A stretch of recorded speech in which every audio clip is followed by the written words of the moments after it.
Rost is a worthless healer with zero skills who got kicked from his own adventure party, but he ends up making his ex-teammates regret it after revealing that he's insanely OP as a DPS.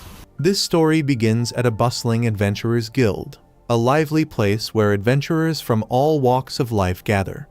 A blue-haired girl boldly approaches Rost, asking him to form an adventuring party with her. Hearing this unexpected invitation directed at the biggest loser of all time, every single one of the adventurers present is left so shocked that one guy actually drops an axe on his own foot in disbelief. Even Rost himself cannot fathom why someone would want to team up with a loser like him, even though he was the one who originally put up a recruitment sign in the first place. The girl, who introduces herself as Narina, claims to be a strong martial artist and once again requests Rost to let her join his adventuring team. But before he can muster a response, the guild receptionist, Amherst, rushes in with a sense of urgency and takes Narina aside.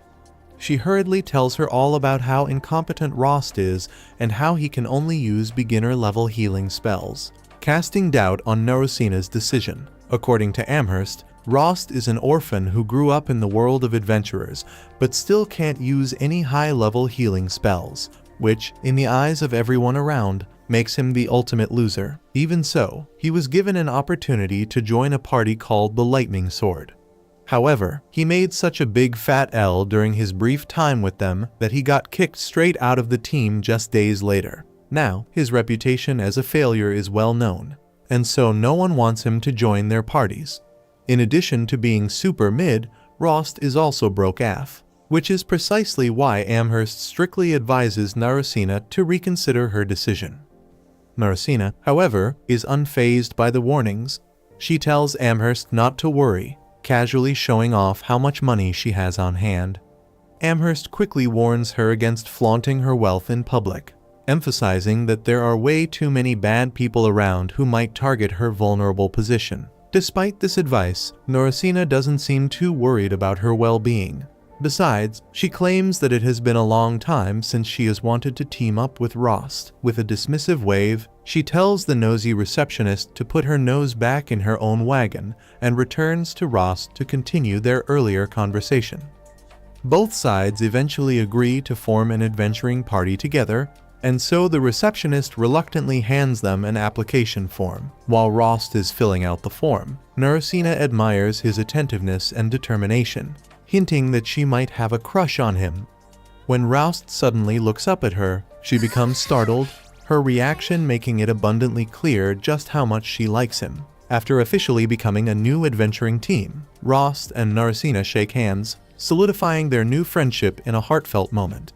They walk through their city, Marmot, when Rost casually mentions that this place is built near a labyrinth that hasn't been fully explored yet.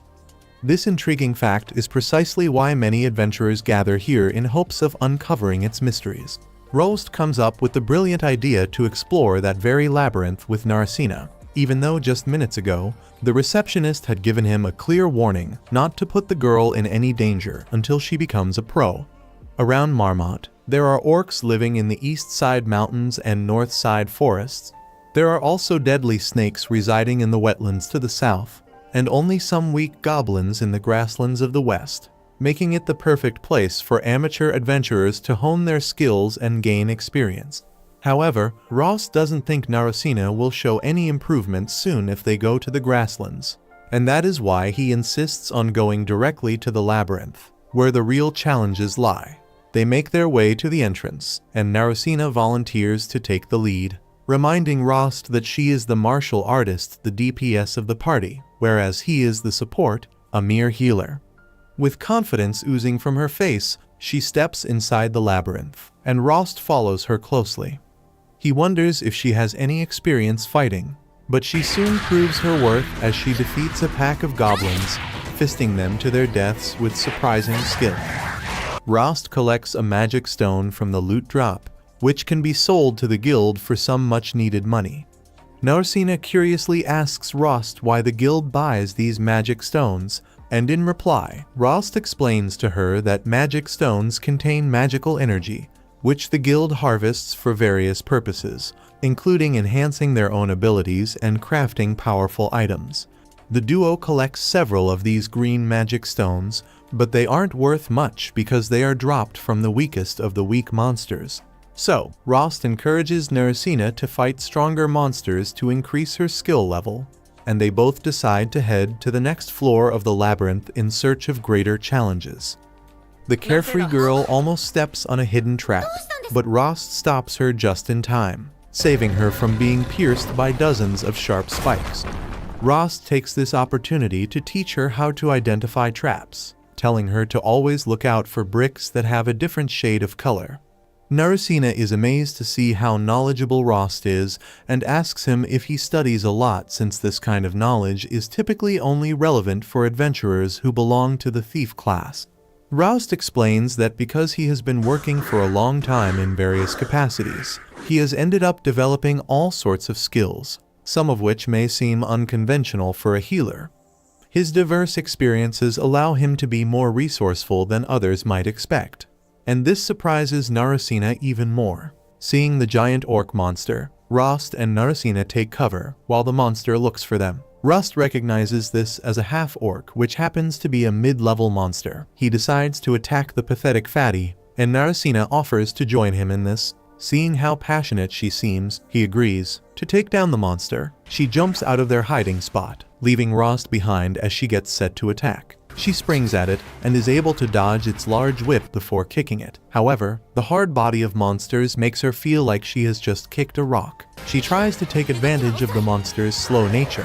In that moment, the monster smacks her away and is about to have her for dinner when Rost steps in. He cuts the hand of the smelly beast and stabs it in the heart. With the monster gone, Narina is thrilled at how much Rost's close combat techniques have improved. She seeks to know if he is the healer, but he avoids the question. Just then, she continues to rant on about how much he has improved in close combat. Amidst this, he is concerned about the injury she sustained on her arm while fighting the monster. Immediately, he stretches out his hands to heal her. Just then, a bright light comes out of his hands and heals her wounds while she watches in amazement. After that, the two are amazed by how big the orc's magic stone is. Narina believes this is more worthwhile than a goblin's stone, and Rost suggests that they head back to town since they have gotten something as valuable as this. However, Narina assures him that she is pumped and ready to take down more monsters. Due to this, the two decide to hunt down some more. Later that day, when the two had taken down more orcs and gotten the monster stones, they head to the Adventurers Guild to trade in the stones. Getting there,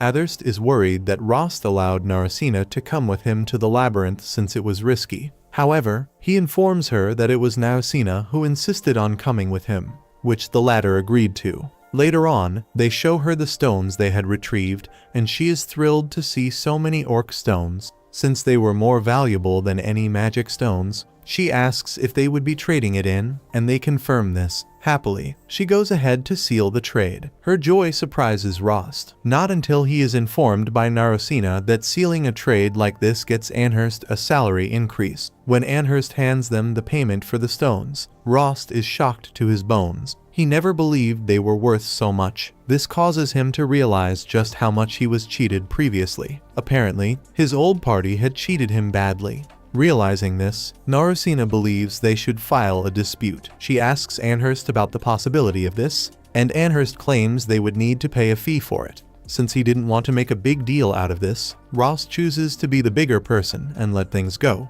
When he says that, the two girls decide to let things be. However, Anhurst urges him to give Narina exactly half of the proceeds, and he assures her that he will. With the deal done, the two head out, leaving Anhurst behind. While they leave, Anhurst's boss, Mr. Handsome, stares at Rost. Meanwhile, Anhurst spends her time counting the extra cash she has made and is so happy doing it. While she does so, Mr. Handsome approaches her to ask if Rost has decided to join a new party, but she reveals that Rost is too incompetent to be accepted by any party. However, she diverts his interest to Narina, who she thinks is very special. That night, Rost and Narina arrive at Ms. Mary's Inn to get a room. When they enter the restaurant area, they are met by her daughter, who seems to like Rost a lot. However, when she sees Narina, she faces her in disgust and asks if she is his pathetic new party member. He is surprised to find out that the news has spread all over town. In response, she lets him know that everyone in the town has found out about incompetent he is, which has made him a hard choice for any party member. At that moment, he demands for a room for the night, and the girl directs him to meet her mother. When Miss Mary sees Rost and Narina,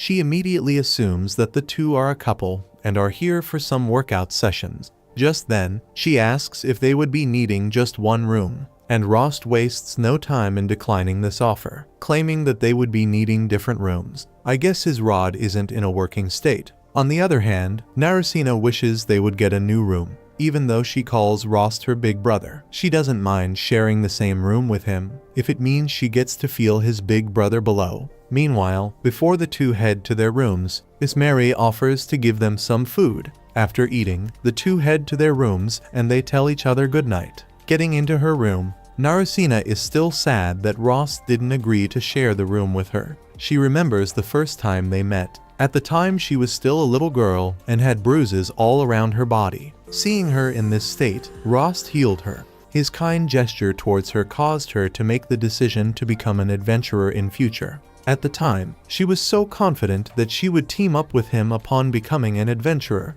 and protect him if the need arises. Surprisingly, she trained hard ever since and saw the perfect opportunity to be reunited with him after hearing that he had been kicked out of his old party. This made her confident in forming a new party with him. Thankfully, she has achieved her lifelong dream. However, this still wasn't enough. She is sad at the fact that Rost cannot recognize her from before, although she gives him the benefit of doubt since she had become taller and now had a different hard color from before, which would make it harder for anyone who knew her years back to recognize her now. Amidst this, she is thrilled to know that he has gotten even stronger than he was. The strength he showed earlier against the half-orc monster causes her to believe that maybe Rost would have no need for her protection. These thoughts are, however, halted by her realization that she must protect him no matter what. Having decided on this, she gets set to sleep and takes off her adventurer's clothing, putting on a more feminine attire. At that moment, she wonders why the people in the town believe that Rost is incompetent. This is especially since she knew just how powerful he was.